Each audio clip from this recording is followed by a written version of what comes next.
ಮಾತರ್ಮೇ ಮಾತರಿಶ್ವನ್ನ ಪಿತರತುಲಗುರೋ ಭ್ರಾತರಿಷ್ಟಾಪ್ತಬಂಧೋ ಸ್ವಾಮಿನ್ನ ಸರ್ವಾಂತರಾತ್ಮನ್ನ ಜರ ಜರಯಿತರ್ಜನ್ಮ ಮೃತ್ಯಾಮಯಾನಾಂ ಗೋವಿಂದೇ ದೇಹಿ ಭಕ್ತಿಂ ಭವತಿ ಚ ಭಗವನ್ನೂರ್ಜಿತಾಂ ನಿರ್ನಿಮಿತ್ತಾಂ ನಿರ್ವ್ಯಾಜಾಂ ನಿಶ್ಚಲಾಂ ತದ್ಗುಣಗಣ ಬೃಹತೀಂ ಶಾಶ್ವತೀಮಾಚುದೇವ ನಾರಾಯಣಂ ನಮಸ್ಕೃತ್ಯ ನರಂ ಚೈವ ನರೋತ್ತಮಂ ದೇವೀಂ ಸರಸ್ವತೀಂ ವ್ಯಾಸಂ ತತೋ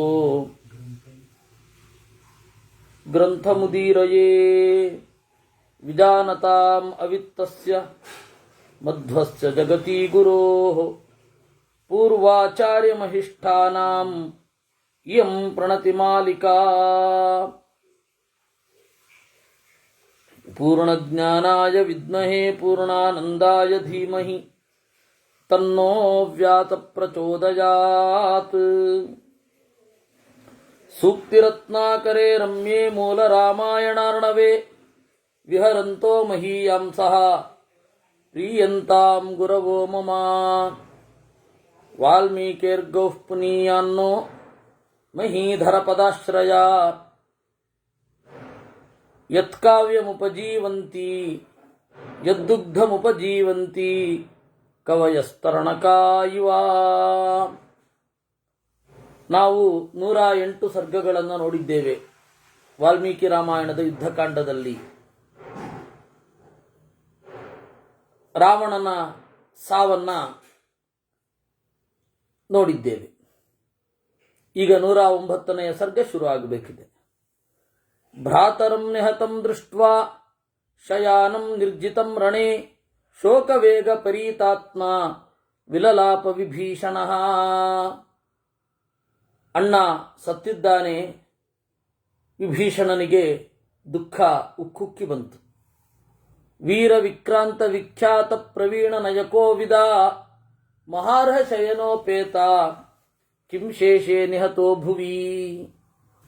ಏನೇ ಆದರೂ ಅಣ್ಣ ತಮ್ಮ ಅಂತ ಇದ್ದೇ ಇರುತ್ತೆ.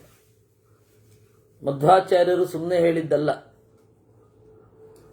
ಅಣ್ಣ ತಮ್ಮ ಯಾವುದೋ ಕಾರಣಕ್ಕೆ ಹೊಡೆದಾಡಿಕೊಂಡ್ರು, ಸಾಯುವ ಕಾಲದಲ್ಲಿ ಅಥವಾ ಒಂದು ಸಾವಾದ ಮೇಲೆ ಇಬ್ಬರು ಉತ್ಕಟವಾಗಿ ಶೋಕ ಪಡ್ತಾರೆ ಅಂತ. ಹಾಗೆ ಇಲ್ಲಿ ಭ್ರಾತರಂ ನಿಹತಂ ದೃಷ್ಟ್ವಾ ಶಯಾನಂ ನಿರ್ಜಿತಂ ರಣೇ. ಅಣ್ಣ ಸತ್ತು ಮಲಗಿದ್ದಾನೆ. ಶೋಕವೇಗ ಪರೀತಾತ್ಮ, ಬಹಳ ಶೋಕ ಉಂಟಾಗಿದೆ ವಿಭೀಷಣನಿಗೆ. ಜೋರಾಗಿ ಅಳತಾ ವೀರ ವಿಕ್ರಾಂತ ವಿಖ್ಯಾತ, ಓ ಪರಾಕ್ರಮಿಯೇ, ಎಲ್ಲೆಡೆ ವೀರ ಎಂದು ಹೆಸರಾದವನೇ, ಪ್ರವೀಣ ಯುದ್ಧದಲ್ಲಿ ಜಾಣನೆ, ನಯಕೋವಿದ ಒಳ್ಳೆ ಸ್ಟ್ರಾಟಜಿಸ್ಟ್ ಆಗಿದ್ದೆ ನೀನು, ಮಹಾರ್ಹ ಶಯನೋಪೇತ ಮೆತ್ತನೆಯ ಹಾಸಿಗೆಯಲ್ಲಿ ಮಲಗ್ತಾ ಇದ್ದವ, ಕಿಂ ಶೇಷೇ ನಿಹತೋ ಭುವಿ, ಈಗೇನಯ್ಯ ಭೂಮಿಯಲ್ಲಿ ಬಿದ್ದುಕೊಂಡಿದ್ದೀಯಲ್ಲ. ನಿಕ್ಷಿಪ್ಯ ದೀರ್ಘೌ ನಿಶ್ಚೇಷ್ಟೌ ಭುಜಾವಂಗದ ಭೂಷಿತೌ ಮುಕುಟೇನ ಅಪವೃತ್ತೇನ ಭಾಸ್ಕರಾಕಾರ ವರ್ಚಸ. ನಿನ್ನ ಕೈಗಳನ್ನು ಢಾಳಾಗಿ ಚಾಚಿಕೊಂಡಿದ್ದಿ. ನಿನ್ನ ಮುಕುಟ ಏನು ಕಿರೀಟ ಇದೆ ಅದು ಪಕ್ಕದಲ್ಲಿ ಬಿದ್ದಿದೆ. ಎನ್ನ ದರ್ಪಾತ್ ಪ್ರಹಸ್ತೋವಾನೇಂದ್ರಜಿನ್ನ ತದಿದಂ ವೀರ ಸಂಪ್ರಾಪ್ತಂ ಯನ್ಮಯಾ ಪೂರ್ವಮೀರಿತಂ ಕಾಮಮೋಹ ಪರೀತಸ್ಯ ಯತ್ತನ್ನ ರುಚಿತಂ ತವಾ. ಹೀಗಾಗತ್ತೆ ಅಂತ ನಾನು ಮೊದಲೇ ಹೇಳಿದ್ದೆ, ಕೇಳಲಿಲ್ಲ ನೀನು. ಕಾಮದ ಮೋಹಕ್ಕೆ ಒಳಗಾಗಿದ್ದೆ ಅವತ್ತು. ಎನ್ನ ದರ್ಪಾತ್ ಪ್ರಹಸ್ತೋವಾನೇಂದ್ರಜಿನ್ನ ಪರೇ ಜನಾ ನ ಕುಂಭಕರ್ಣೋತಿರಥೋ ನಾತಿಕಾಯೋ ನರಾಂತಕಃ ನ ಸ್ವಯಂ ಬಹುಮನ್ಯೇಥಾಃ ತಸ್ಯೋದರ್ಕೋ ಯಮಾಗತಃ. ನಿನ್ನ ಜೊತೆಗೆ ಹಲವಾರು ಜನ ಅವಿವೇಕಿಗಳಿದ್ದರು. ಪ್ರಹಸ್ತ ಇಂದ್ರಜಿತ್, ಕುಂಭಕರ್ಣ, ಅತಿರಥ, ಅತಿಕಾಯ, ನರಾಂತಕ ಎಲ್ಲರೂ ಅವತ್ತು ತಮಾಷೆ ಮಾಡಿದ್ರು. ಆದರೆ ಇವತ್ತು ಅದನ್ನು ಅನುಭವಿಸ್ತಾ ಇದ್ದಾರೆ. ಗತಸ್ಸೇತು ಸುನೀತಾನಾಂ ಗತೋ ಧರ್ಮಸ್ಯ ವಿಗ್ರಹ ಗತಃ ಸತ್ವಸ್ಯ ಸಂಕ್ಷೇಪಃ ಸುಹಸ್ತಾನಾಂ ಗತಿರ್ಗತಾ. ಗತಸ್ಸೇತು ಸುನೀತಾನಾಂ, ನಾನು ಹೇಳಿದೆ ನಿನಗೆ ಧಾರ್ಮಿಕರ ಆಸರೆ. ಗತಸ್ಸೇತು ಸುನೀತಾನಾಂ, ನಿನ್ನಿಂದ ಧಾರ್ಮಿಕರ ಆಸರೆ ಅಂತ ಏನಿತ್ತು ಅದನ್ನು ಇಲ್ಲವಾಗಿಸಿದ್ದಿ. ಗತೋ ಧರ್ಮಸ್ಯ ವಿಗ್ರಹ, ಧರ್ಮದ ಜೊತೆಗೆ ದೊಡ್ಡ ಜಗಳ ಇತ್ತು, ಅದು ಇವತ್ತು ಪರಿಹಾರ ಆಯಿತು ನಿನ್ನ ಸಾವಿನೊಂದಿಗೆ. ಗತ ಸತ್ವಸ್ಯ ಸಂಕ್ಷೇಪ, ಎಲ್ಲ ಬಲವನ್ನು ಒಟ್ಟೈಸಿಕೊಂಡಿದ್ದಿ, ಅದು ಇವತ್ತು ಇಲ್ಲ ಆಗ್ತಾ ಇದೆ. ಸುಹಸ್ತಾನಾಂ ಗತಿರ್ಗತ, ಏನು ಮಂಗಳರು ಅಂತ ಇದ್ದಾರೆ ಅವರಿಗೆ ಏನೊಂದು ಸಂಕಟ ಇತ್ತು ಸಜ್ಜನರಿಗೆ, ಅದು ಇವತ್ತು ಹೋಯಿತು. ನಿನ್ನ ಸಾವಿನೊಂದಿಗೆ ಇಷ್ಟೆಲ್ಲ ಬದಲಾವಣೆಗಳಾಗಿ ಹೋಯಿತು. ಆದಿತ್ಯ ಪತಿತೋ ಭೂಮೌ ಮಗ್ನಸ್ತಮಸಿ ಚಂದ್ರಮಾಃ ಚಿತ್ರಭಾನು ಪ್ರಶಾಂತಾರ್ಚಿಃ ವ್ಯವಸಾಯೋ ನಿರುದ್ಯಮಃ ಅಸ್ಮಿನ್ ನಿಪತಿತೆ ವೀರೇ ಭೂಮೌ ಶಸ್ತ್ರಭೃತಾಂವರೇ. ಭೂಮಿ ಆದಿತ್ಯ ಕೆಳಗಡೆ ಕುಸಿದಿದ್ದಾನೆ. ಮಗ್ನಸ್ತಮಸಿ ಚಂದ್ರಮಾಹ, ಚಂದ್ರನಿಗೆ ಇನ್ನೇನು ಕೆಲಸ ಇಲ್ಲ. ಅಗ್ನಿದೇವ ತಣ್ಣಗಾಗಿದ್ದಾನೆ. ವ್ಯವಸಾಯೋ ನಿರುದ್ಯಮಃ, ಇನ್ನು ಭೂಮಿ ಮೇಲೆ ದೊಡ್ಡ ಯುದ್ಧ ಯಾರಿಂದ ಆಗಬೇಕು? ನೀನು ಕೆಳಗಡೆ ಬಿದ್ದೋಗಿದೆಯಲ್ಲ, ಇನ್ನೇನಿಲ್ಲ ಈ ಭೂಮಿಯಲ್ಲಿ. ಕಿಂಶೇಷಮಿಹಲೋಕಸ್ಯ ಗತ ಸತ್ವಸ್ಯ ಸಂಪ್ರತಿ ರಣೇ ರಾಕ್ಷಸ ಶಾರ್ದೂಲೆ ಪ್ರಸುಪ್ತ ಇವ ಪಾಂಸುಷು. ಇನ್ನೇನು ಉಳಿದಿದೆ ಜಗತ್ತಿನಲ್ಲಿ? ಹೊಸ ಎತ್ತುಗಡೆ ಇಲ್ಲ, ಹೊಸ ಉದ್ಯಮ ಇಲ್ಲ. ಎತ್ತುಗಡೆ ಅಂದರೆ ಹೊಸ ಕೆಲಸ, ಹೊಸ ಉದ್ಯಮ. ಹೊಸ ಉದ್ಯಮವಿಲ್ಲ, ಹೊಸ ಪ್ರಯತ್ನಗಳಿಲ್ಲ, ಹೊಸ ಯುದ್ಧ ಇಲ್ಲ. ಲೋಕಕ್ಕೆ ಇನ್ನೇನೋ ಮಾಡಬೇಕು ಅಂತ ಇಲ್ಲ, ಇನ್ನೇನೋ ಆಗಬೇಕಿದೆ ಅಂತ ಏನನ್ನೂ ಎಕ್ಸ್ಪೆಕ್ಟ್ ಮಾಡಲಿಕ್ಕಿಲ್ಲ. ಯಾವುದನ್ನು ಎಕ್ಸ್ಪೆಕ್ಟ್ ಮಾಡೋದು ಹೇಳಿ? ಏನೋ ಆಗೋಗುತ್ತೆ ಅಂತ, ಇನ್ನೇನಿಲ್ಲ, ಎಲ್ಲ ಆಗೋಯ್ತು. ನೀನು ಸತ್ತೇ, ಧಾರ್ಮಿಕರ ಸಂಕಟ ದೂರ ಆಯಿತು. ನೀನು ಸತ್ತೇ, ಬಲದ ಒಟ್ಟೈಸುವಿಕೆ ನಾಶ ಆಯಿತು. ಏನಿಲ್ಲ, ಇನ್ನು ಲೋಕ ಎಲ್ಲ ನಿರಾತಂಕವಾಗಿರುತ್ತೆ. ಇನ್ನು ಮತ್ತೆ ಕೆಲಸ ಶುರು ಆಗಿ ಮತ್ತೆ ಜನ ಬಂದು ದೊಡ್ಡ ಘಟನೆಗೆ ಇನ್ನೂ ಎಷ್ಟು ವರ್ಷ ಕಾಯಬೇಕೋ, ಇನ್ನೂ ಎಷ್ಟು ಯುಗಗಳು ಕಾಯಬೇಕೋ. ಜಗತ್ತಿನಲ್ಲಿ ದೊಡ್ಡ ಯುದ್ಧ, ಅಭೂತಪೂರ್ವವಾದ ಘಟನೆಗಳು ಅಂದರೆ ಇನ್ನೆಷ್ಟು ದಿವಸ ಕಾಯಬೇಕು. ಧೃತಿ ಪ್ರವಾಲ ಪ್ರಸಭಾಗ್ರ್ಯ ಪುಷ್ಪ ತಪೋಬಲ ಶೌರ್ಯ ನಿಬದ್ಧ ಮೂಲ ರಣೇ ಮಹಾನ್ ರಾಕ್ಷಸರಾಜ ವೃಕ್ಷ ಸಮ್ಮರ್ದಿತೋ ರಾಘವ ಮಾರುತೇನ. ರಾಮನೆಂಬ ಗಾಳಿಯಿಂದ ರಾವಣನೆಂಬ ದೊಡ್ಡ ಮರ ಉರುಳಿ ಬಿದ್ದು ಹೋಯಿತು. ಇದೊಂದು ಮರವೇ? ಹೌದು. ಧೃತಿ ಪ್ರವಾಳ, ಧೈರ್ಯ ಅನ್ನುವ ಚಿಗುರು ಈ ಮರದ ತುಂಬ ಕಾಣಿಸ್ತಾ ಇತ್ತು. ಪ್ರಸಭಾಗ್ರ್ಯ ಪುಷ್ಪ, ಬೇರೆಯವರನ್ನು ಬಲಾತ್ಕರಿಸಿ ತಮಗೆ ಬೇಕಾದದ್ದನ್ನು ಸೆಳೆದುಕೊಳ್ಳುವ ಕ್ರಿಯೆ ಇದೆಯಲ್ಲ, ಅದೇ ಹೂವಿದ್ದ ಹಾಗೆ. ತಪಸ್ಸು ಅನ್ನೋದು ಬಲ ಇದ್ದ ಹಾಗೆ. ಶೌರ್ಯ ಪರಾಕ್ರಮಗಳೇ ಈ ಮರದ ಬೇರು. ಈ ತರಹದ ರಾಕ್ಷಸ ರಾಜನಾದ ರಾವಣನೆಂಬ ಮರ ರಾಮನೆಂಬ ಗಾಳಿಯಿಂದ ಉರುಳು ಬಿದ್ದೋಯ್ತು. ಇನ್ನೇನಿದೆ? ತೇಜೋ ವಿಷಾಣ ಕುಲವಂಶ ಕೋಪ ಪ್ರಸಾದ ಪರಗಾತ್ರಹಸ್ತ ವಿಕ್ಷ್ವಾಕು ಸಿಂಹಾವಗೃಹೀತ ದೇಹ ಸುಪ್ತಕ್ಷಿತೌ ರಾವಣ ಗಂಧಹಸ್ತಿ. ಮದಿಸಿದ ಆನೆ, ರಾವಣನೆಂಬ ಮದಿಸಿದ ಆನೆ ಇವತ್ತು ಬಿದ್ದೋಯ್ತು. ಮೊದಲು ವೃಕ್ಷದ ಸಿಮಿಲಿಯಲ್ಲಿ ಹೇಳಿದ್ರು, ಈಗ ಆನೆ ಈಗ ಇಲ್ಲ.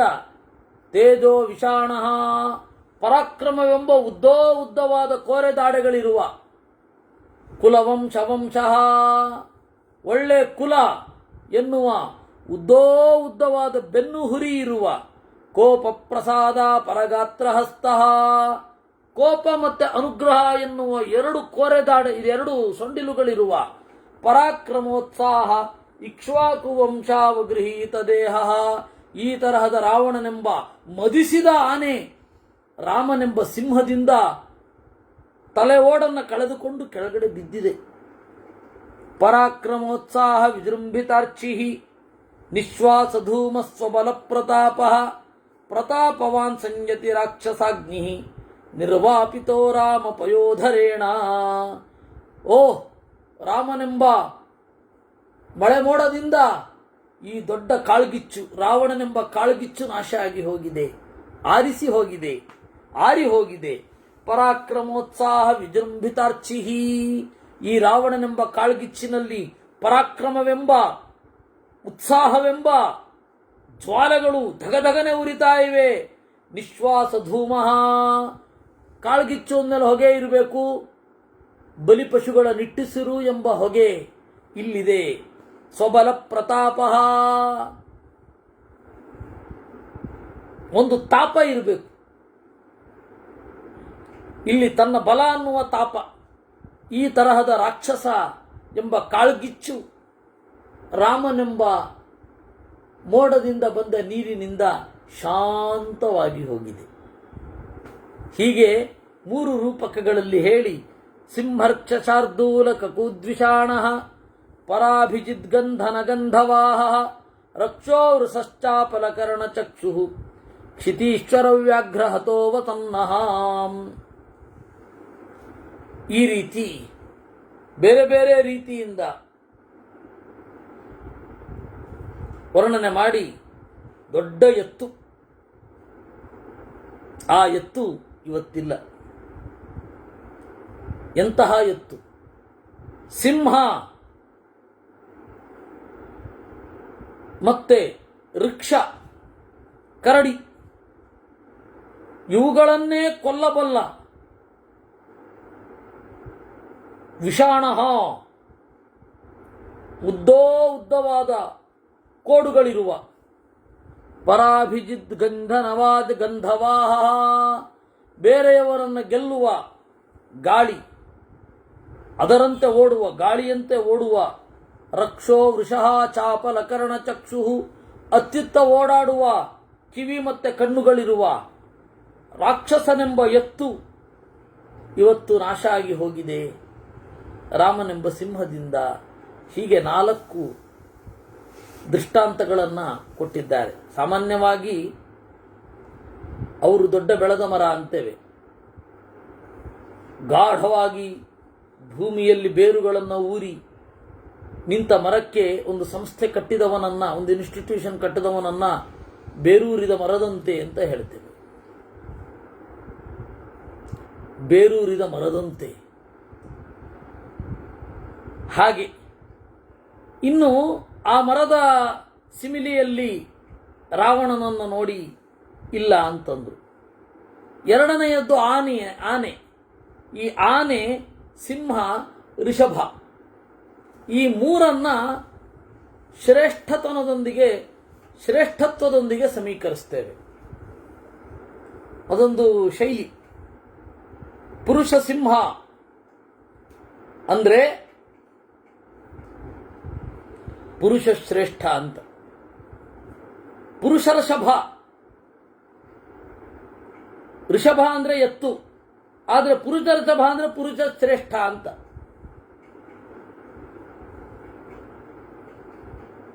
ಇನ್ನು ಅವನೊಬ್ಬ ಅಗ್ನಿ, ಬೆಂಕಿ ಅದು ಅಂತೇವೆ. ಆ 3 ಸಿಮಿಲಿಗಳನ್ನ ಬಳಸಿಕೊಂಡ್ರು.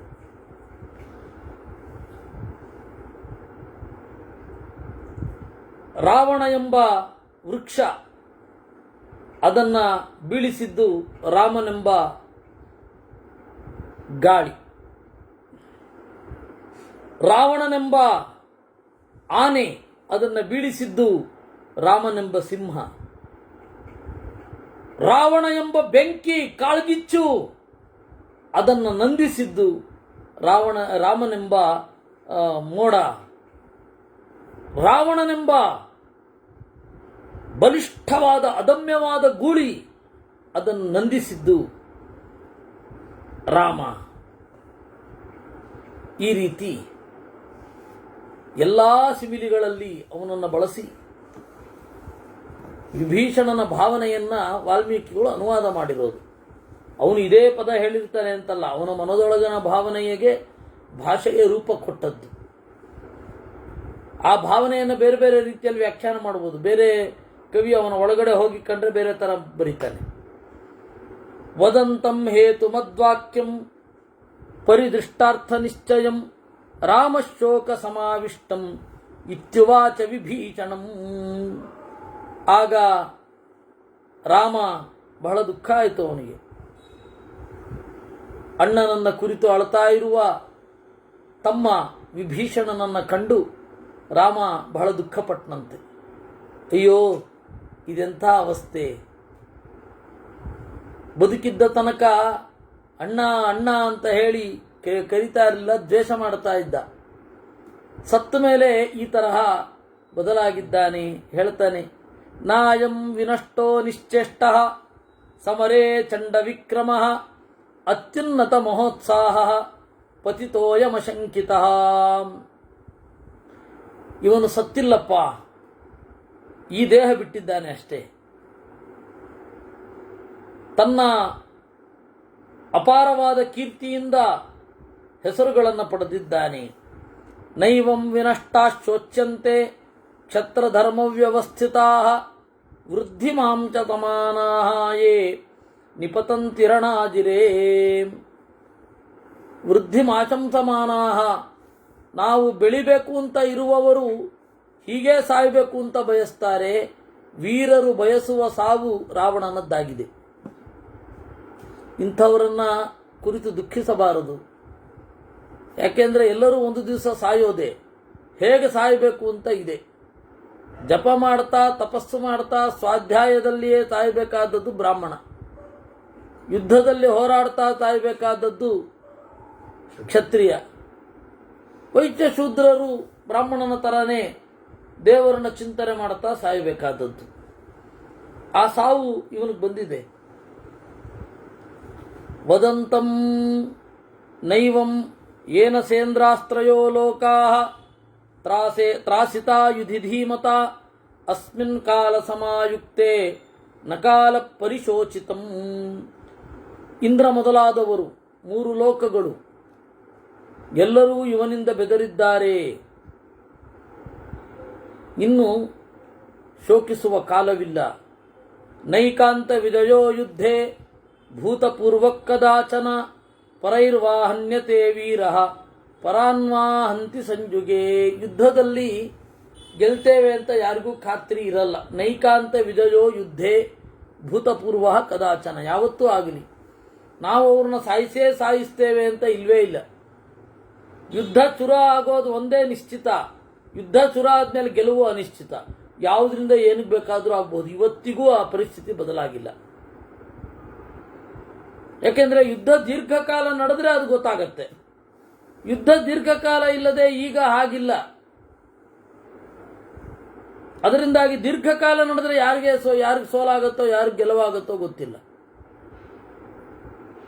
ಕೆಲವೊಮ್ಮೆ ಜಯೋಯಮ ಜಯಾಕಾರ ಅಂತ ಇರುತ್ತೆ. ಗೆಲುವು ಅನ್ನೋದು ಸೋಲಿನ ಮೇಲೆ ಹಾಸಿದ ಒಂದು ಬಟ್ಟೆ ಆಗಿರುತ್ತೆ. ಸೋತಿರ್ತಾರೆ ಒಳಗಡೆಯಿಂದ, ಹೊರಗಡೆಯಿಂದ ಮಾತ್ರ ಗೆದ್ವಿ ಅಂತ. ನನಗೆ ಬಹಳ ಚೆನ್ನಾಗಿ ನೆನಪಾಗ್ತಾ ಇರೋದು, ಅಮೇರಿಕೆಯವರು ಅಫ್ಘಾನಿಸ್ತಾನದ ಮೇಲೆ ಮೊದಲನೇ ಬಾರಿಗೆ ಈ ಏನು ಇದು ವಾಣಿಜ್ಯ ಕೇಂದ್ರ ಒಂದು ನಾಶ ಆಯಿತು ನೋಡಿ. ಅದು ವರ್ಲ್ಡ್ ಟ್ರೇಡ್ ಸೆಂಟರ್.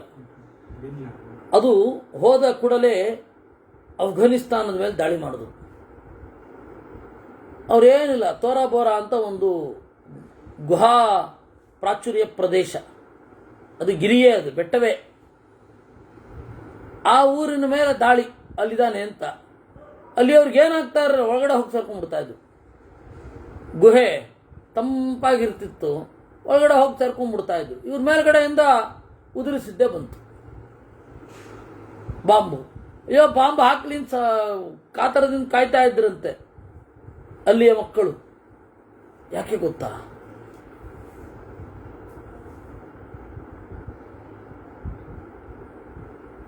ಯಾಕೆ ಗೊತ್ತಾ? ಆ ಬಾಂಬು ಸಿಡಿದಾದ ಮೇಲೆ ಲೋಹ ಬೀಳತ್ತಲ್ಲ, ಆ ಲೋಹವನ್ನು ಎತ್ಕೊಂಡು ಹೋಗಿ ಪೇಟೆಗೆ ಕೊಟ್ಟರೆ ಒಂದು ಸ್ವಲ್ಪ ದುಡ್ಡು ಸಿಗತ್ತೆ ಅಂತ. ಹೀಗೆ ಎಲ್ಲವನ್ನ ಕಳ್ಕೊಂಡವ್ರ ಮೇಲೆ ಏನ್ರಿ ದಾಳಿ ಮಾಡ್ತೀರ ನೀವು? ಸರಿ, ಹಾಗೂ ಹೀಗೂ ಇಟ್ಕೊಂಡಿದ್ದವರು ಕಡೆಗೊಮ್ಮೆ ಮೊನ್ನೆ ಕಾಲು ತೆಗೆದ್ರು. ಅಯ್ಯೋ ಬೇಡಪ್ಪ, ಇನ್ನು ಮುಗೀತು, ನಾವು ಬಿಟ್ಟು ಹೋಗ್ತಾ ಇದ್ದೀವಿ ಅಂತ ಬಿಟ್ಟು ಹೋದ್ರು. ಕೆಲವೊಮ್ಮೆ ಹಾಗಾಗಿ ಬಿಡುತ್ತೆ. ಅದರಿಂದಾಗಿ ನೈಕಾಂತ ವಿಜಯೋ ಯುದ್ಧೆ, ಇವ್ರಿಗೆ ಗೆಲುವಾಗತ್ತೆ ಅಂತ ಯಾವನೂ ಹೇಳೋ ಹಾಗಿಲ್ಲ. ನಾವು ಪೇಪರ್ನಲ್ಲಿ ಸ್ಟ್ರಾಂಗ್ ಇರಬಹುದು, ಜನ ಬೆಂಬಲ ಇರಬಹುದು, ಜನ ಸಂಪತ್ತು ಇರಬಹುದು, ಎಲ್ಲ ಇರಬಹುದು, ಆದರೆ ಗೆಲ್ಲೇಬೇಕು ಅಂತಿಲ್ಲ. ಆಯುಧ ನಮ್ಮ ಕೈನಲ್ಲೇ ಇರಬಹುದು. ಯುದ್ಧ ಚೂರ ಆದ್ಮೇಲೆ ಯಾರು ಗೆಲ್ತಾರೋ ಯಾರು ಸೋಲ್ತಾರೋ ಯಾರಿಗೂ ಗೊತ್ತಿಲ್ಲ. ಅದೊಂದು ಎಚ್ಚರ ಇರಲೇಬೇಕು. ಒಂದೋ ಬೇರೆಯವರಿಂದ ಇವನು ಸಾಯ್ತಾನೆ, ಒಂದೋ ಬೇರೆಯವ್ರು ಕೊಲ್ತಾನೆ, ಎರಡೇ. ಪರೈರ್ವಾ ಹನ್ಯತೆ ವೀರಃ ಪರಾನ್ವಾ ಹಂತಿ ಸಂಜುಗೆ. ಇದೇ ರೀತಿ ವಿಯೆಟ್ನಾಂ ಮೇಲೂ ಕೂಡ ಅವರು ಕೈ ಸುಟ್ಕೊಂಡಿದ್ದಾರೆ. ಎಂ ಹಿ ಪೂರ್ವೈ ಸಂದಿಷ್ಟ ಗತಿ ಕ್ಷತ್ರಿಯ ಸಮ್ಮತ ಕ್ಷತ್ರಿಯೋ ನಿಹತ ಸಂಖ್ಯೆ ನಶೋಚ್ಚ ಇತಿ ನಿಶ್ಚಯ. ಅದರಿಂದ ಒಟ್ಟು ಏನು ಅಂದರೆ ಯುದ್ಧದಲ್ಲಿ ಸತ್ತವನ ಬಗ್ಗೆ ಸಂಕಟ ಪಡಲಿಕ್ಕಿಲ್ಲ. ತದೇವಂ ನಿಶ್ಚಯಂ ಕೃತ್ವಾ ಸತ್ವಮಾಸ್ಥಾಯ ವಿಜ್ವರಃ ಯದಿಹಾನಂತರಂ ಕಾರ್ಯಂ ಕಲ್ಪ್ಯಂ ತದನು ಚಿಂತಯ. ಇದು ನಿಶ್ಚಯ. ಒಬ್ಬ ಯೋಧನಿಗಿರಬೇಕಾದ್ದು. ನೀನು ಒಬ್ಬ ಯೋಧ ಆಗಿ ಈ ತರಹ ಶೋಕಿಸುವುದೇ, ಮುಂದಿನ ಕೆಲಸ ಮಾಡು ಅಂದ ರಾಮ. ತಮುಕ್ತವಾಕ್ಯಂ ವಿಕ್ರಾಂತಂ ರಾಜಪುತ್ರಂ ವಿಭೀಷಣಃ ಉವಾಚ ಶೋಕಸಂತಪ್ತಃ ಭ್ರಾತುರಹಿತಮನಂತರಂ. ಆಗ ವಿಭೀಷಣ ಹೇಳ್ತಾನೆ, ಯೋಯಂ ವಿಮರ್ದೇಶ್ವ ವಿಭಗ್ನಪೂರ್ವಃ ಸುರೈಸ್ತಮಸ್ತೈರಪಿ ವಾತವೇನ ಭವಂತಮಾಸಾದ್ಯರಣೇ ವಿಭಗ್ನೋ ವೇಲಾಮಿವಾಸ್ವಾದ್ಯ ಯಥಾ ಸಮುದ್ರ. ಆಗ ವಿಭೀಷಣ ಹೇಳ್ತಾನೆ, ಸ್ವಾಮಿ ರಾಮ, ಇವನು ಬಹಳ ಯುದ್ಧಗಳಲ್ಲಿ, ವಿಮರ್ದ ಅಂದರೆ ಯುದ್ಧ, ಬಹಳ ಯುದ್ಧಗಳಲ್ಲಿ ವಿಮರ್ದೇಶು ಅವಿಭಗ್ನ ಪೂರ್ವ, ಯಾವತ್ತೂ ಇವನು ಸೋತಿಲ್ಲ. ಇಂದ್ರ ಎಲ್ಲ ದೇವತೆಗಳು ಕೂಡಿ ಯುದ್ಧ ಮಾಡಿದ್ರೂ ಕೂಡ ಇವನ್ನ ಸೋಲಿಸ್ಲಿಕ್ಕಾಗಿಲ್ಲ, ಸಾಯಿಸ್ಲಿಕ್ಕಾಗಿಲ್ಲ. ನಿನ್ನನ್ನು ಹೊಂದಿ ಸತ್ತು ಹೋದ. ಅನೇನ ದತ್ತಾನಿ ವನೀಕಪೇಚು ಭುಕ್ತಾಶ್ಚ ಭೋಗಾನಿ ಭೃತಾಶ್ಚ ಭೃತ್ಯಾಃ ಧನಾನಿ ಮಿತ್ರೇಚು ಸಮರ್ಪಿತಾನಿ ವೈರಾಣ್ಯ ಮಿತ್ರೇಚು ನಿಪಾತಿತಾನಿ. ಇವನು ಎಲ್ಲವನ್ನ ಭೋಗಿಸಿದ್ದಾನೆ. ಇವನಿಗೆ ಒಳ್ಳೆ ಭೃತ್ಯರಿದ್ದರು, ಮಿತ್ರರಿಗೆ ಹಣವನ್ನು ಕೊಟ್ಟಿದ್ದಾನೆ, ಶತ್ರುಗಳಿಗೆ ಕಾಟ ಕೊಟ್ಟಿದ್ದಾನೆ. ಯೇಷೋ ಹಿತಾಗ್ನಿಶ್ಚ ಮಹಾತಪಾಶ್ಚ, ಇವನು ಅಗ್ನಿಹೋತ್ರ ಮಾಡ್ತಾ ಇದ್ದಾನೆ ದಿವಸ. ಯೇಷಃ ಆಹಿತಾಗ್ನಿ, ರಾಕ್ಷಸ ಆದರೆ ಅಗ್ನಿಹೋತ್ರ ಮಾಡ್ಬೋದಲ್ಲ. ಮಹಾತಪಾಶ್ಚ, ಒಳ್ಳೆ ತಪಸ್ವಿ.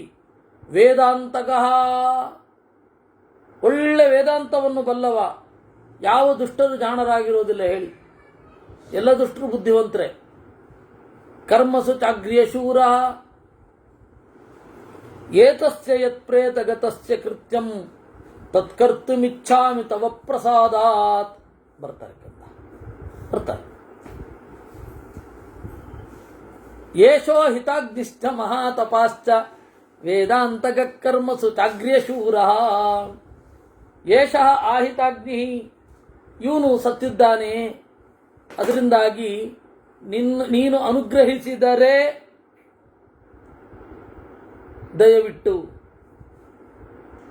ನಾನು ಸಂಸ್ಕಾರ ಮಾಡ್ತೇನೆ. ಸತಸ್ಯ ವಾಕ್ಯೈರ್ವರುಣೈ ಕರುಣೈರ್ಮಹಾತ್ಮ ಸಂಬೋಧಿತ ಸಾಧು ವಿಭೀಷಣೇನ ಆಜ್ಞಾಪಯಾಮಾಸ ನರೇಂದ್ರತೂನು ಸ್ವರ್ಗೀಯಮಾಧಾನಮದೀನ ಸತ್ವಃ ಸತಸ್ಯ ವಾಕ್ಯ ಕರುಣೈರ್ಮಹಾತ್ಮ. ಅವನ ಕರುಣಾಜನಕವಾದ ಆ ಮಾತನ್ನು ಕೇಳಿದ. ಆಯಿತು ಮಾಡು ಅಂದ. ಅನ್ನುವಾಗ ಒಂದು ಮಾತು ಹೇಳ್ತಾನೆ, ಮರಣಾಂತಾನಿ ವೈರಾನಿ ನಿರ್ವೃತ್ತನ್ನ ಪ್ರಯೋಜನಂ ಕ್ರಿಯತಾಮಸ್ಯ ಸಂಸ್ಕಾರೋ ಮಮಾಪ್ಯೇಷ ಯಥಾ ತವಾ. ಮರಣಾಂತಾನಿ ವೈರಾಣಿ, ಶತ್ರುತ್ವ ಎಲ್ಲಿ ತನಕ ಇರುತ್ತೆ? ಸಾಯೋ ತನಕ ಇರುತ್ತೆ. ಸತ್ ಮೇಲೇನ್ರಿ ವೈರ? ನಮಗೆ ಇನ್ನೂ ಇದೇ ಮೆಂಟಾಲಿಟಿ. ನಮ್ಮ ದೇಶದವರು ಇದೇ ಮೆಂಟಾಲಿಟಿಯಲ್ಲಿ ಬಂದಿದ್ದಾರೆ. ಸತ್ತವರ ಶರೀರವನ್ನು ಗೌರವದಿಂದ ದಫನ್ ಮಾಡ್ತಾರೆ ಸೈನಿಕರು. ಅವುಗಳಿದ್ದಾವೆ, ದರಿದ್ರದವುಗಳು. ಸತ್ ಮೇಲೆ ನಮ್ಮವರಲ್ವೇ ಅಲ್ಲ ಅವರು ಅಂದ್ಬಿಡ್ತಾರೆ. ಇಂಥ ದುಷ್ಟತನ, ಇಂಥ ದುಷ್ಟತನ.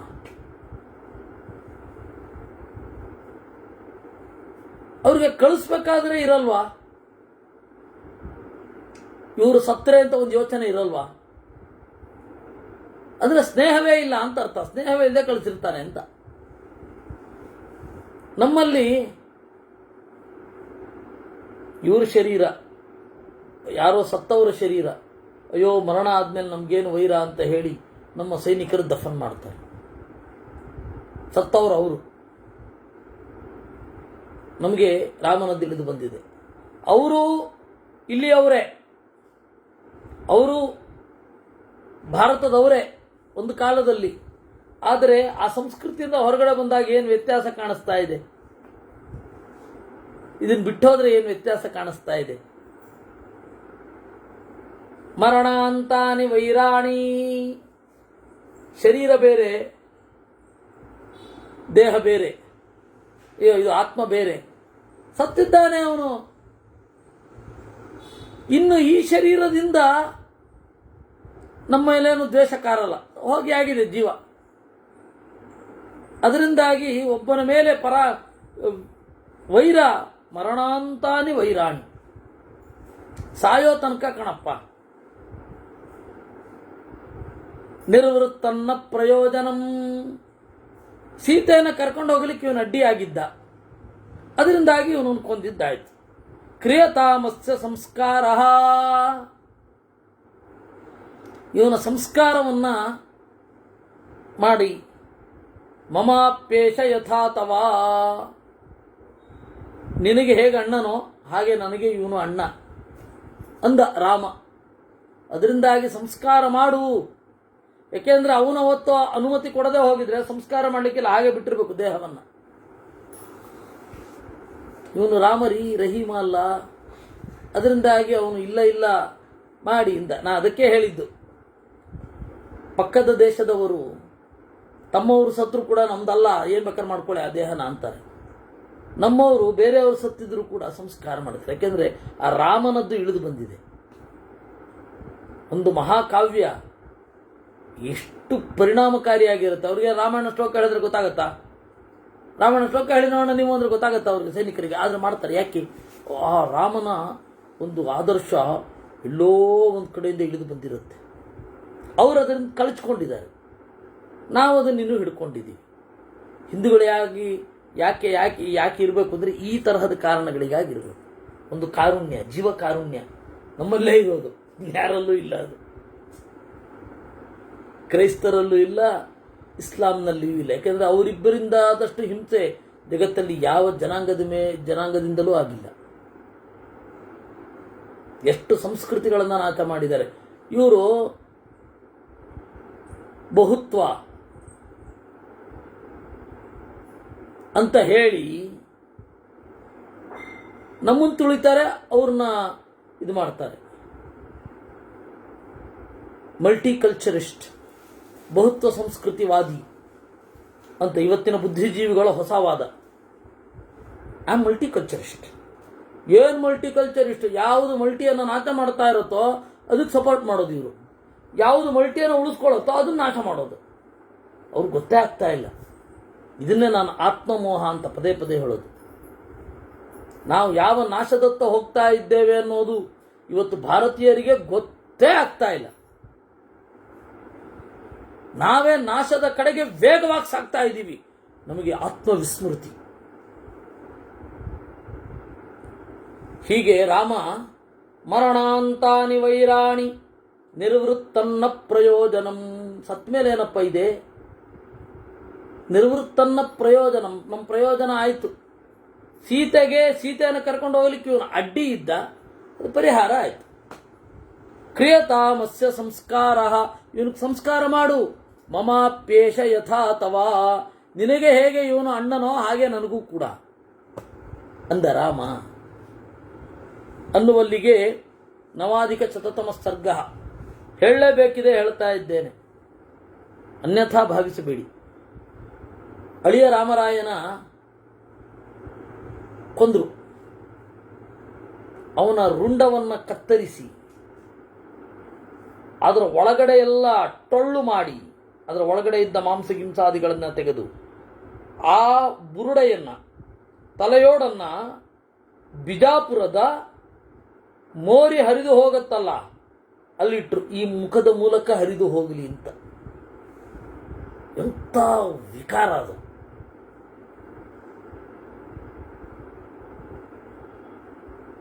ಎಂಥ ವಿಕಾರ!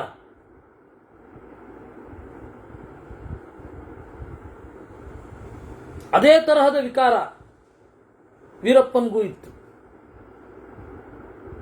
ಯಾರೋ ಒಬ್ಬ ಅಧಿಕಾರಿಯನ್ನು ಕೊಂದು, ಶ್ರೀನಿವಾಸ ಅಂತನೋ ಯಾರೋ ಒಬ್ಬ ಅಧಿಕಾರಿಯನ್ನು ಕೊಂದು ಅವನ ತಲೆಯ ಮೇಲೆ ಕಾಲಿಟ್ಟು ಹೋ ಅಂತ ಮೆರಿತಾ ಇದ್ದ. ಇವೆಲ್ಲ ಎಂಥ ದುರಂತಗಳು! ದೇಹ ಹೋದ ಮೇಲೂ ಕೂಡ ಅವರೇ ದೇಹ ಅನ್ನುವ ಭ್ರಮೆಯಿಂದ ಇವೆಲ್ಲ ಪ್ರವೃತ್ತವಾಗುವುದು. ಆದರೆ ನೀವು ನೋಡಿ, ವೀರಪ್ಪನಿಗೆ ಹೆಚ್ಚು ಸಪೋರ್ಟ್ ಮಾಡುವ ಜನ ಇದ್ದಾರೆ. ಇದು ಈ ದೇಶದ ಈಗಿರುವ ದುರಂತ. ಮುಂದೆ ಬರಲಿರೋದು ಸ್ಪಷ್ಟ ಕಾಣಿಸ್ತಾ ಇರುತ್ತೆ ನಮ್ಗೆ. ಓ ಹೀಗೆ ಅಂತ. ಇಂಥವರನ್ನ ಅಭಿಮಾನಿಸಿದರೆ ಮತ್ತೆಂಥದ್ದು. ಹೀಗೆ 109ನೇ ಸರ್ಗ. ರಾವಣಂ ನಿಹತಂ ದೃಷ್ಟ್ವಾ ರಾಘವೇಣ ಮಹಾತ್ಮನ ಅಂತಃಪುರಾದ್ವಿನಿಷ್ಪೇತು ರಾಕ್ಷಸ್ಯ ಶೋಕಕರ್ಷಿತಾ. ರಾವಣ ಸತ್ತ ಮೇಲೆ ರಕ್ಕಸಿಯರು ಓಡಿ ಬಂದರು. ವಾರ್ಯಮಾಣ ಸುಬಹುಚೋ ವೇಷ್ಟಂತ್ಯೋ ರಣಪಾಂಸುಚು ವಿಮುಕ್ತಕೇಶ ಶೋಕಾರ್ತಾ ಗಾವೋ ವತ್ಸಹತ ಇವ. ಓಡೋಡಿ ಬಂದರು. ಓಡಿ ಬಂದು ಎಲ್ಲರೂ ತಡಿತಾ ಇದ್ದಾರೆ, ಬೇಡ ಬೇಡ ಅಂತ. ಇವ್ರು ಕೇಳ್ತಾ ಇಲ್ಲ. ಅದನ್ನು ಭೇದಿಸಿಕೊಂಡು ಹೋಗಿ ಉತ್ತರೇಣ ವಿನಿಷ್ಕ್ರಮ್ಯ ದ್ವಾರೇಣ ತಹ ರಾಕ್ಷಸೈ ಪ್ರವಿಶ್ಯ ಯೋಧನಂ ಘೋರಂ ವಿಚಿನ್ವಂತ್ಯೋ ಹತಂ ಪತಿಂ. ಗಂಡನನ್ನು ಹುಡುಕ್ತಾ ಇದ್ದಾರೆ. ಎಷ್ಟು ಜನ ಸತ್ತಿದ್ದಾರೆ ರಾಕ್ಷಸರು. ಅವರೆಲ್ಲರ ಹೆಂಡತಿಯರು ಮೊದಲು ಗಂಡನನ್ನು ಹುಡುಕಿ, ಅರ್ಥ ಆಯ್ತೆ, ಆಮೇಲೆ ಆ ಗಂಡನ ಶವವನ್ನು ನೋಡಿ ಅಳೋದು. ಮೊದಲು ಹುಡುಕ್ಬೇಕು ಅಂತ. ಎಂಥ ದುರಂತ ಇದು ಅಲ್ಲ. ಕೆಲವೊಮ್ಮೆ ಹಾಗಾಗತ್ತೆ ಬಿಡಿ. ಟ್ಯಾಗ್ ಇರೋದನ್ನು ನೋಡೋದೇನೆ ಬೇರೆಯವ್ರದ್ದು ಅಂತ ಅದ್ರ ಮೇಲೆ ಹೋ ಅಂತ ಹತ್ತು, ಆಮೇಲೆ ಶವವೇ ಬದಲಾಗಿ ಅಯ್ಯೋ ಈ ಶವ ಅಂತ ಹೇಳಿದ ಹೌದು ಇದೆ. ಅಯ್ಯೋ ಈ ಶವವೇ ನಮ್ದಲ್ಲ, ಸುಮ್ಮನೆ ಹತ್ವಿ ಇದ್ರ ಮೇಲೆ ಅಂತ ನಿಜವಾದ ಶವ ತರಿಸ್ಕೊಂಡು ಆಮೇಲೆ ಮತ್ತೆ ಅಳ್ಳಿಕ್ಕೆ ನೀರಿತ್ತೋ ಕಣ್ಣೀರು ಗೊತ್ತಿಲ್ಲ. ಹಾಗಾಗತ್ತೆ ಕೆಲವೊಮ್ಮೆ. ಅದಕ್ಕೆ ಮೊದಲು ಹುಡುಕಿದ್ದು ಅಂತ. ಇದೆಲ್ಲ ವ್ಯವಸ್ಥೆಯ ವ್ಯಂಗ್ಯ, ಬಹಳ ಸರ್ಕ್ಯಾಸ್ಟಿಕ್ ಆಗಿ ಇರುವಂಥದ್ದು. ಅದರಿಂದಾಗಿ ಮೊದಲು ಹುಡುಕುದ್ರಂತೆ, ಗಂಡ ಯಾರು, ನನ್ನ ಗಂಡನ ಶವ ಎಲ್ಲಿದೆ ಅಂತ. ಅದು ದೊಡ್ಡ ಶವಗಳೆಲ್ಲ ಕಡೆ ಬಿದ್ದಿವೆ. ಗಂಡನ ಶವವನ್ನು ಹುಡುಕಿ ಆರ್ಯಪುತ್ರೇತಿ ವಾದಿನ್ಯೋ ಹಾನಾಥೇತಿ ಚ ಸರ್ವತಃ ಪರಿಪೇತು ಕಬಂಧಾಂಕಾಂ ಮಹೀಂ ಶೋಣಿತ ಕರ್ದಮಾಂ. ಅಲ್ಲಿ ಪಕ್ಕದಲ್ಲಿ ತಲೆ ಕತ್ತರಿಸಿ ಬಿದ್ದಿದ್ರೆ ತಲೆಯನ್ನು ಮಾತ್ರ ಹಿಡ್ಕೊಂಡ್ರು. ಪಕ್ಕದಲ್ಲಿ ಮುಂಡ ಇದೆ, ಕೈಯಲ್ಲಿ ರುಂಡ ಇದೆ. ಯುದ್ಧ ಭೂಮಿಯ ಸಂಗತಿಗಳು ಬಹಳ ಘೋರ. ತಾ ಬಾಷ್ಪ ಪರಿಪೂರ್ಣಾಕ್ಷ್ಯ ಭರ್ತೃಶೋಕ ಪರಾಜಿತಾ ಕರಿಣ್ಯ ಇವ ನರ್ದಂತ್ಯ ಕರೇಣ್ಯೋ ಹತಯೂಥಪಾ ದದೃಶುಸ್ತಾ ಮಹಾಕಾಯಂ ಮಹಾವೀರ್ಯಂ ಮಹಾದ್ಯುತಿಂ ರಾವಣಂ ನಿಹತಂ ಭೂಮೌ ನೀಲಾಂಜನ ಚಯೋಪಮಂ. ಹಾಗೆ ಅಳ್ತಾ ಅಳ್ತಾ ಅಳ್ತಾ ರಾವಣನನ್ನು ನೋಡಿದ್ರು. ಬಹಳ ಜನ ರಾವಣನ ಸ್ತ್ರೀಯರು ಇದ್ದರು. ತಾಪತಿಂ ತಹತಾ ದೃಷ್ಟ್ವಾ ಶಯಾನಂ ರಣಪಾಂಶಿಷು ನಿಪೇತುಸ್ತಸ್ಯ ಗಾತ್ರೇಷು ಛಿನ್ನಾವನಲತಾ ಇವ. ನೋಡಿದರು. ನೋಡಿ ಬುಡಕಡಿದ ಬಳ್ಳಿಯಂತೆ ಕುಸಿದು ಬಿದ್ದರು, ಅಥವಾ ಮರ ತಪ್ಪಿದ ಆಸರೆ ತಪ್ಪಿದ ಬಳ್ಳಿಯ ಹಾಗೆ, ಮರ ಬಿದ್ದೊಡನೆ ಆಸರೆ ತಪ್ಪಿದ ಬಳ್ಳಿಯ ಹಾಗೆ ಕೆಳಗಡೆ ಬಿದ್ದರು. ನೋಡಿ, ಕೃಷ್ಣನ ಹೆಂಡತಿಯರು ಸತ್ರು. ಕೃಷ್ಣ ಹೋದ್ಮೇಲೆ ಯಾರು ಕೂಡ ಜೋರಾಗಿ ಹತ್ತು ಕರೆದು ಮಾಡಲಿಲ್ಲ. ಕೆಲವರು ಯೋಗದಿಂದ ಪ್ರಾಣತ್ಯಾಗ ಮಾಡಿದ್ರು, ಕೆಲವರು ಅಗ್ನಿ ಪ್ರವೇಶ ಮಾಡಿದ್ರು. ಷಣ್ಮಹಿಷಿಯರಲ್ಲಿ ಇನ್ನು 16,100 ಮಂದಿ ಕೃಷ್ಣನ ಪತ್ನಿಯರು ಕೃಷ್ಣ ಈ ಭೂಮಿಯನ್ನು ಬಿಟ್ಟಿದ್ದಾನೆ ಅಂತ ಗೊತ್ತಾದ ಕೂಡಲೇ ನೀರಿನಲ್ಲಿ ಬಿದ್ದರು. ಹೌದು, ಅಳ್ಳಿಲ್ಲ ಜೋರಾಗಿ. ಯಾಕೆಂದ್ರೆ ಗೀತಾಚಾರ್ಯನ ಹೆಂಡತಿಯರ್ರಿ ಅವರು.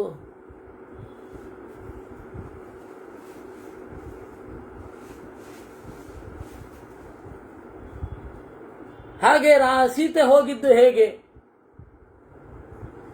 ಭೂಮಿಯೇ ಬಾಯ್ತೆರೆ ಅಂದ್ಲು, ಕರ್ಕೊಂಡು ಹೋದ್ಲು. ಅದರಿಂದಾಗಿ ನೋಡಿ ಹೇಗಿದೆ ಸಾವು. ಇಲ್ಲಿ ನೋಡಿ ಹೇಗಿದೆ. ಜೋರಾಗಿ ಅಳ್ಳಿಕ್ ಶುರು ಮಾಡಿದ್ರು. ಬಹುಮಾನಾತ್ ಪರಿಶ್ವಜ್ಯ ಕಾಚಿದೇನಮೃರೋಧ ಚರಣವು ಕಾಚಿದಾಲಂಬ್ಯ ಕಾಚಿತ್ ಕಂಠೇವಲಂಬ್ಯ ಚ. ಒಬ್ಳು ಅವನನ್ನ ಅಪ್ಪಿದಳು, ಇನ್ನೊಬ್ಳು ಅವನ ಕಾಲಿಡ್ಕೊಂಡ್ಳು ಆ ದೇಹದ್ದು, ಇನ್ನೊಬ್ಳು ಕಂಠವನ್ನ ಅವಲಂಬಿಸಿದಳು, ಇನ್ನು ಕೆಲವಳು ಉತ್ಕ್ಷಿಪ್ಯ ಚ ಭುಜವು ಕಾಚಿತ್ ಭೂಮೌ ತಪರಿವರ್ತತೆ. ಇನ್ನೊಬ್ಬಳು ದುಃಖ ತಡಿಲಾರದೆ ನೆಲದಲ್ಲಿ ಹೊರಳಾಡ್ತಾ ಇದ್ದಾಳೆ. ಹತಸ್ಯ ವದನಂ ದೃಷ್ಟ್ವಾ ಕಾಚಿನ್ ಮೋಹಮುಪಾಗಮತ್. ಇನ್ನೊಬ್ಬಳು ಹೆಂಡತಿ ರಾವಣನ ಮೋರೆಯನ್ನು ನೋಡಿ ಧಪ್ಪನೆ ಕೆಳಗಡೆ ಉರುಳಿದ್ಲು. ಕಾಚಿದಂಕೆ ಶಿರಕೃತ್ವ ರುರೋಧ ಮುಖಮೀಕ್ಷತಿ ಸ್ನಾಪಯಂತಿ ಮುಖಂ ಬಾಷ್ಪೈ ತುಷಾರೈರಿವ ಪಂಕಜಂ. ಇನ್ನೊಬ್ಬಳು ಜೋರಾಗಿ ಅಳ್ತಾ ಇದ್ದಾಳೆ. ಅವಳ ಕಣ್ಣೀರು ರಾವಣನ ಮೋರೆಯ ಮೇಲೆ ಬಿತ್ತು. ಹೇಗೆ ಕಂಡಿತು ಅಂದರೆ ತುಷಾರೈರಿವ ಪಂಕಜಂ, ಪದ್ಮದ ಮೇಲೆ ಹಿಮದ ಬಿಂದು ಬಿದ್ದಾಗಿತ್ತಂತೆ.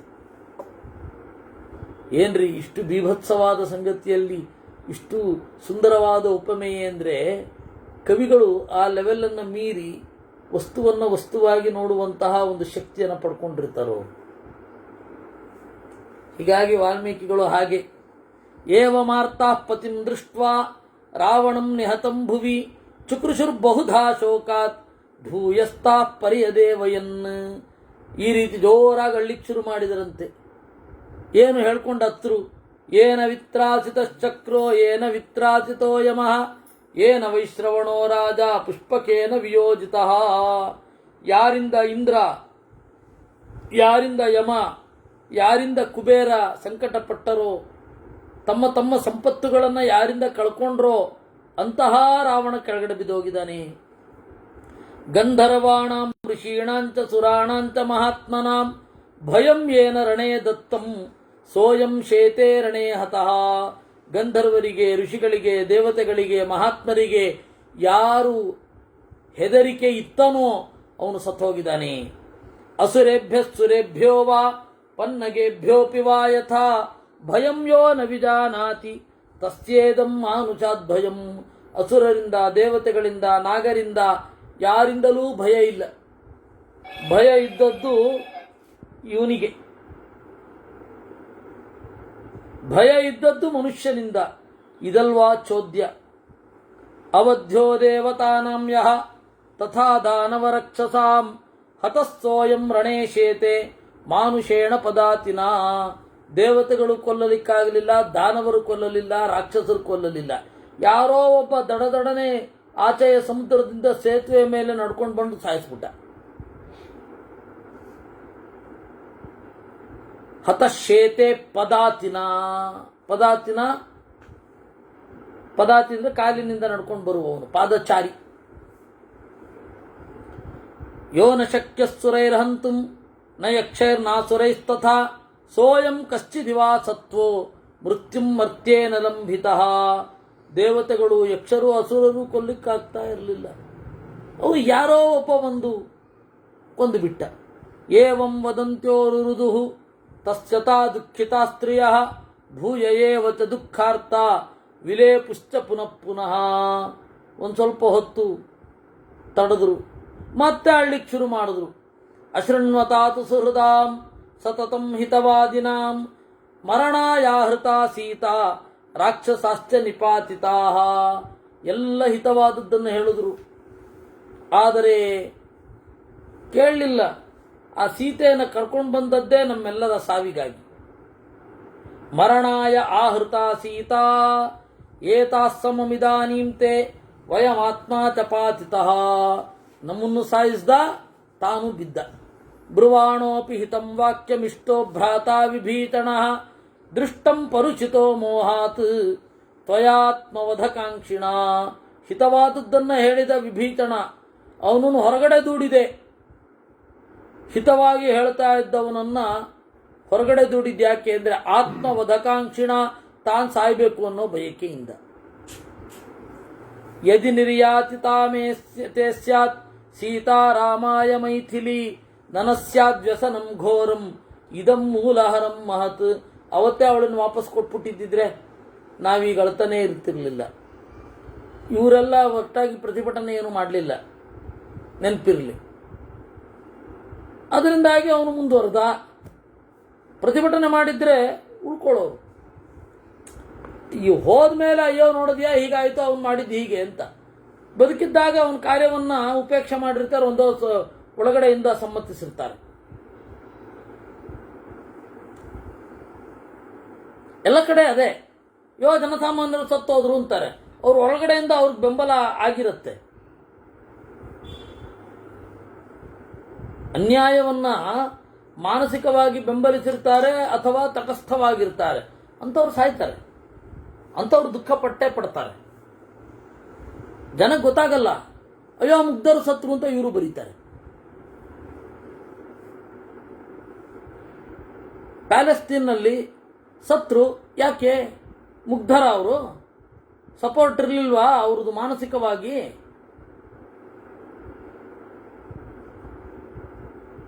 ಅದರಿಂದಾಗಿ ಸುಮ್ಮನೆ ಬಾಯಿಗೆ ಬಂದಾಗ ಹೇಳೋದು ಮುಗ್ಧರು ಅವರು, ಏನಿಲ್ಲ.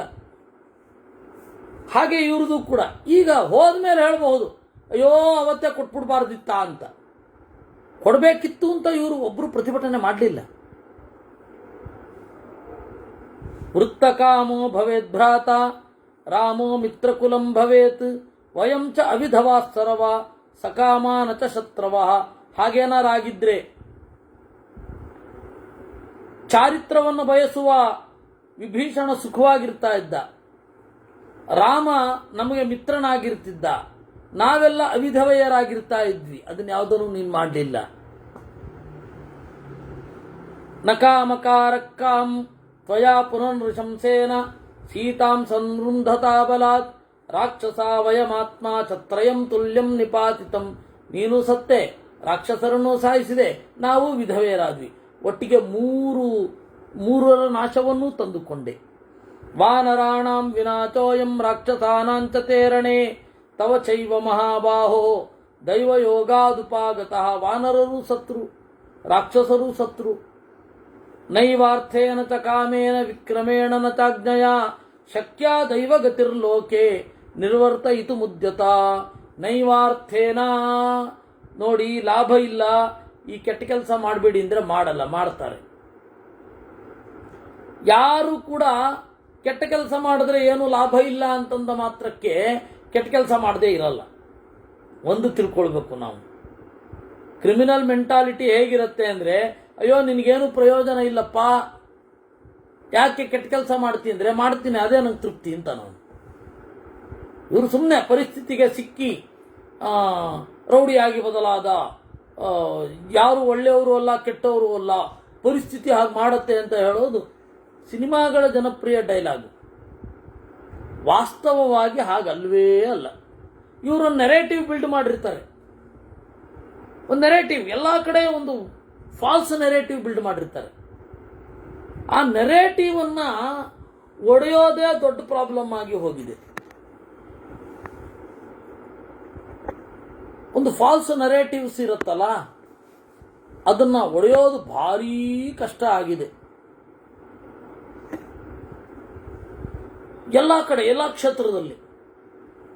ಕ್ಷೇತ್ರದಲ್ಲಿ ಒಂದು ಫಿಲಾಸಫಿಕಲ್ ಫೀಲ್ಡಲ್ಲಿ ಇರಬಹುದು,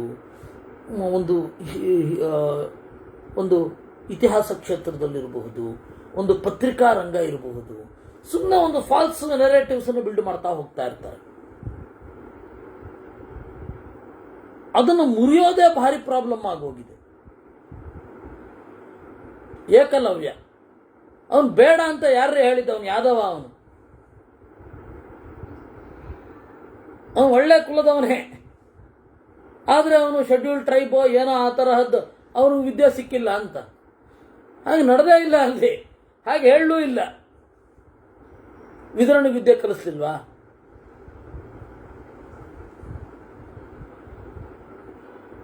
ಏನೇನೋ ಒಂದು ಫಾಲ್ಸ್ ನೆರೇಟಿವ್ ಬಿಲ್ಡ್ ಮಾಡಿಬಿಡ್ತಾರೆ.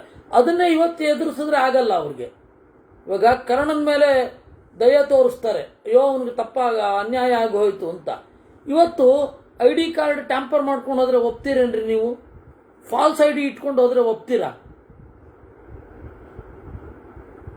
ಅವತ್ತು ಕರ್ಣ ಮಾಡಿದ್ದೇನು ಮತ್ತೆ ಅದೇ ತಾನೆ. ಇವತ್ತು ಬೇರೆ, ಅವತ್ತು ಬೇರೆ. ಯಾಕೆಂದ್ರೆ ಇವರಿಗೆ ಇದನ್ನ ನಿರಾಕರಣೆ ಮಾಡಬೇಕಿದೆ ಅಷ್ಟೇ. ಸರಿಯಾಗಿ ಯೋಚನೆ ಮಾಡಿದಾಗ ಹಾಗಿರಲ್ಲ. ಅದರಿಂದಾಗಿ ಒಂದು ಫಾಲ್ಸ್ ನರೇಟಿವ್, ತಪ್ಪು ನಡೆಯೋದು ಅವರ ಸ್ವಭಾವ ಸಿದ್ಧವಾದ ದೋಷದಿಂದ. ನೆನ್ಪಿಟ್ಕೊಳ್ಳಿ. ನೈವಾರ್ಥೇನ ಚ ಕಾಮೇನ. ಆಮೇಲೆ ನಾವು ಬಯಸಿ ಜಗತ್ತನ್ನು ಬದಲಾಯಿಸ್ಲಿಕ್ಕಾಗಲ್ಲ, ದೇವತಾ ಸಂಕಲ್ಪವನ್ನು ಮೀರ್ಲಿಕ್ಕಾಗಲ್ಲ. ನೀವು ಎಷ್ಟೇ ಹೇಳಬಹುದು, ಇವತ್ತು ಜನರಿಗೆ ಸರಿಯಾಗಿ ಯೋಚನೆ ಮಾಡಿ ಅಂತ ಎಷ್ಟೇ ಹೇಳಬಹುದು, ಗಂಟ್ಲು ಹರ್ಕೋಬಹುದು, ಜನ ಬದಲಾಗಲ್ಲ ರೀ. ದೈವರೇನು ಸಂಕಲ್ಪ ಮಾಡಿರ್ತಾನೋ ಹಾಗೆ. ನೈವಾರ್ಥೇನ ನ ಕಾಮೇನ ವಿಕ್ರಮೇಣ. ಪರಾಕ್ರಮದಿಂದ ಎಲ್ಲರನ್ನು ಹದ್ದು ಬಸ್ತಿನಲ್ಲಿ ಇಡ್ತೇನೆ, ಆಗೋದಿಲ್ಲ. ನ ಚಾಜ್ಞೆಯ, ರಾಜ ಆಜ್ಞೆ ಮಾಡ್ತಾನೆ, ಏನು ಬದಲಾಗಲ್ಲ. ದೈವ ಸಂಕಲ್ಪ ಏನಿತ್ತೋ ಅದೇ ನಡೆಯೋದು. ವಿಲೇಪುರೇವಂ ದೀನಾಸ್ತಾ ರಾಕ್ಷಸಾಧಿಪಯೋಚಿತ ಕುರರ್ಯ ಇವ ದುಃಖಾರ್ಥಾ ಬಾಷ್ಪ ಪರ್ಯಾಕುಲೇಕ್ಷಣಾ. ಹೀಗೆ ದುಃಖದಿಂದ ಹೋ ಅಂತ ಹತ್ರು ಅನ್ನುವಲ್ಲಿಗೆ 110ನೆಯ ಸರ್ಗ ಮುಗಿತು. ಇನ್ನು 111ನೆಯ ಸರ್ಗ ಏನಿದೆ ಮುಂದೆ,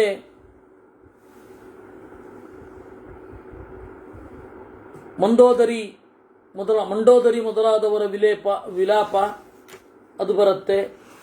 ಆಮೇಲೆ ಸೀತೆಯ ಭೇಟಿ ಅದೆಲ್ಲ ಬರುತ್ತೆ. ಅದನ್ನು ನಾವು ನಾಳೆ ನೋಡೋಣ ಅಂತ ಹೇಳ್ತಾ ಇವತ್ತಿನ ಚಿಂತನೆಯನ್ನು ದೇವರಲ್ಲಿ ಸಮರ್ಪಣೆ ಮಾಡೋಣ. ಕೃಷ್ಣಾರ್ಪಣಮಸ್ತು.